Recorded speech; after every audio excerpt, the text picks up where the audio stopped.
आपण पाहताय शिंदखेडा माझा टीव्ही न्यूज, जे सत्य तीच बातमी।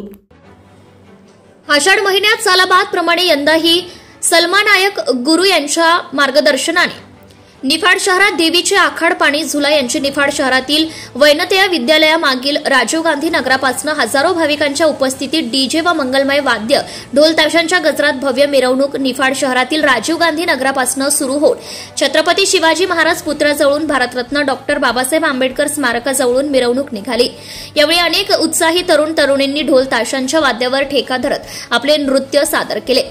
आषाढ महिन्यातील संपन्न झालेल्या या उत्सवात सकाळी 8 वाजता देवीची अभिषेक पूजा संपन्न झाली। दुपारी 3 वाजेपासून आकर्षक सजवलेल्या रथामधून देवीची मूर्तीची मिरवणूक निघाली। यावेळी विविध देवी देवतांच्या मूर्ती डोक्यावर घेऊन महिला सहभागी झाल्या होत्या।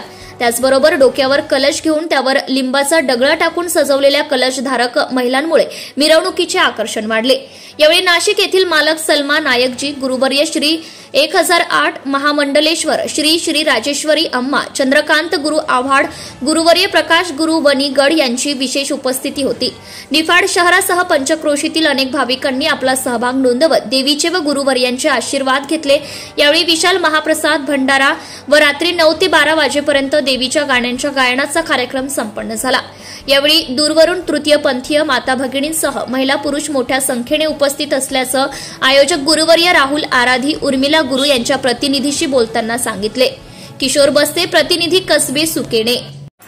या आखाड महिन्यामध्ये काय असतं, महामारी म्हणजे रोगराई पसरली जाते। आता जुन्या पंथाचे जे आपले लोक होते, हिंदू संस्कृतीनुसार यामध्ये काय करायचे, देवादेवाची पूजा करायची।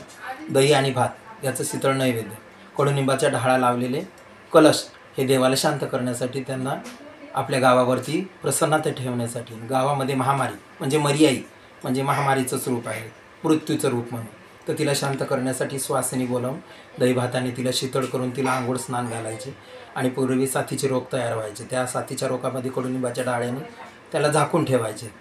अँटीबायोटिक असल्या कारणामुळे कडुनिंबाचा डाळा, तर त्याच्यामुळे ही पूजा केलेली जाते की शेतकऱ्यांना अन्नधान्य जास्तीत जास्त पिकावं, शेतकऱ्यांना पाणी प्यायला मिळावं, सर्व जनतेला पाणी प्यायला मिळावं, याच्या माध्यमातून ही कलश यात्रा पूजा जी केली जाते हे सर्व जगाचं कल्याण करण्यासाठी, सर्व जगामध्ये कुठल्याही पद्धतीची महामारी यावी नाही, कुठल्याही पद्धतीची रोगराई पसरावी नाही, साथीचे रोग व्हावे नाही, ढाळ उलट्याचाही प्रकार यामध्ये पाण्याच्या दुष्परिणामामुळे होते दूषित झाल्यामुळे। तर ही पूजा त्या देवीला याच्यासाठी विनवणी केली जाते की आई साहेब, तू या सर्व विश्वाचं कल्याण कर, या जगाचं कल्याण कर, या सर्व लोकांवरती धनधान्य आयु आरोग्यावर संपत्तीवर तुझा आशीर्वाद राहू दे आणि तुझी कृपादृष्टी आमच्यावर तशाच पद्धतीने राहिली पाहिजे। त्याच्यासाठी ही पूजा काढली जाते आणि केली जाते। Subscribe now and press the bell icon. Never miss an update.